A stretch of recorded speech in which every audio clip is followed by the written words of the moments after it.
जय हिंद प्यारे छात्र छात्राओं, शुभ प्यार।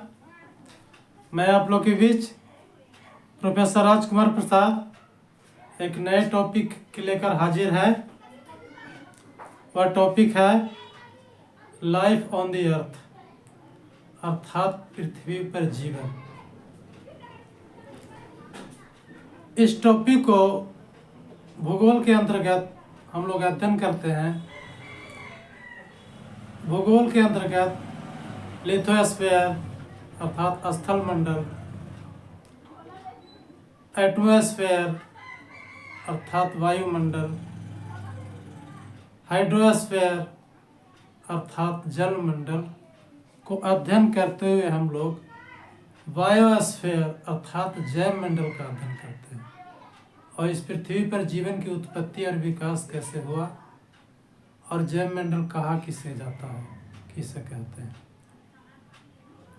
ये दुनिया बनाने वाले दुनिया को बड़े ढंग से बनाए हैं, सभी जीव बनाए हैं, कार्बनिक पदार्थ बनाए हैं, अकार्बनिक पदार्थ बनाए हैं, जिसके संयोजन से पृथ्वी पर जीवन की उत्पत्ति और विकास होता है। तो सबसे पहले हम लोग जाने कि बायोस्फीयर या जैव मंडल कहते किसे हैं। वायुमंडल, जैव मंडल अर्थात बायोस्फीयर पृथ्वी के धरातल पर जीवित जीव और उसके पर्यावरण की पतली परत को जैव मंडल कहा जाता है। पृथ्वी के धरातल पर जीवित जीव और उसके पर्यावरण के पतली परत को बायोस्फीयर अथवा जीवन का मंडल अथवा द जोन ऑफ लाइफ कहा जाता है, जिसे मैं लिखकर भी आप लोग के बीच में प्रस्तुत किया हूँ। चाहे तो इसको से भी आप लोग देख के अध्ययन कर सकते हैं। बायोस्फीयर को परिभाषित करते हुए जे स्मिथ महोदय ने लिखा है, the part of the earth and its atmosphere where life is able of exist, अर्थात पृथ्वी तथा वायुमंडल का वह भाग जहां जीवन का अस्तित्व पाया जाता है उसे क्या कहा जाता है? उसे बायोस्फीयर कहा जाता है, उसे जैव मंडल कहा जाता है। सीधा सीधे हम लोग जाने, इस दुनिया में जहां भी जीवन का अस्तित्व है उस प्लेस को, उस जगह को हम लोग जैव मंडल कहते हैं, बायोस्फीयर कहते हैं। अब हम लोग चर्चा करेंगे components of biosphere. Components of biosphere अर्थात जैव मंडल के घटक। जैव मंडल के कौन कौन से घटक होते हैं, कौन कौन से फैक्टर होते हैं, कौन कौन से तत्व होते हैं। तो जैव मंडल को 4 घटकों में प्रमुख रूप से बांटा गया। पहला है एटमॉस्फेयर अर्थात वायुमंडल, हाइड्रोस्फीयर अर्थात जलमंडल, लिथोस्फीयर अर्थात स्थल मंडल और लिविंग अर्थात जीवधारी। इस प्रकार वायुमंडल, जलमंडल, स्थल मंडल और जीवधारी, they are components of biosphere. ये बायोस्फीयर के अर्थात जैव मंडल के घटक। इस प्रकार जैव मंडल पृथ्वी पर निवास करने वाले जीवधारियों तथा उनके चारों ओर स्थित पर्यावरण के पारस्परिक अंतर संबंध से मिलकर बना होता है। जैव मंडल का निर्माण और विकास कैसे होता है? तो जैव मंडल पृथ्वी पर निवास करने वाले जीवधारियों तथा उनके चारों ओर स्थित पर्यावरण के पारस्परिक अंतर संबंधों से मिलकर बना होता है। इसे हम इस प्रकार भी समझ सकते हैं कि जैसे स्थल मंडल, जल मंडल, वायुमंडल और सभी को सम्मिश्रण से, सभी को मिलने से, सभी को इंटर रिलेशन से सजीव जगत का निर्माण होता है, लिविंग बर्ड्स का निर्माण होता है। इस प्रकार वायुमंडल, स्थल मंडल, जल मंडल के संयोजन से सजीव का निर्माण होता है, जीव जंतु की उत्पत्ति और विकास होता है, जीव जंतु पर उसका प्रभाव पड़ता है। तो यह है बायोस्फीयर। अब हम लोग आगे चर्चा करेंगे इकोलॉजी, जिसे हिंदी में हम पारिस्थितिकी कहते हैं।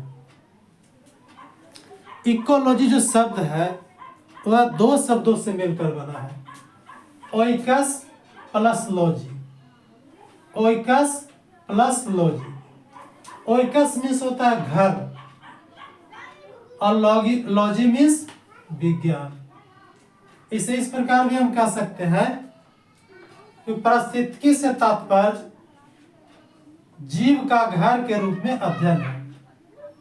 पारिस्थितिकी से तात्पर्य जीव का घर के रूप में अध्ययन है। Ecology is the study of earth as a household. Ecology is the study of earth as a household. Ecology को विभिन्न विद्वानों ने परिभाषित किया है। उसमें से कुछ परिभाषा आप लोगों के बीच में बताना चाहते हैं, चर्चा करना चाहते हैं। जीवधारियों का आपस में भौतिक पर्यावरण से अंतर संबंधों का वैज्ञानिक अध्ययन को पारिस्थितिकी कहा जाता है। जीवधारियों का आपस में भौतिक पर्यावरण से अंतर संबंधों का वैज्ञानिक अध्ययन को पारिस्थितिकी कहा जाता है। Ecology can be defined as a scientific study of the interaction of organism with their physical environment and with each other।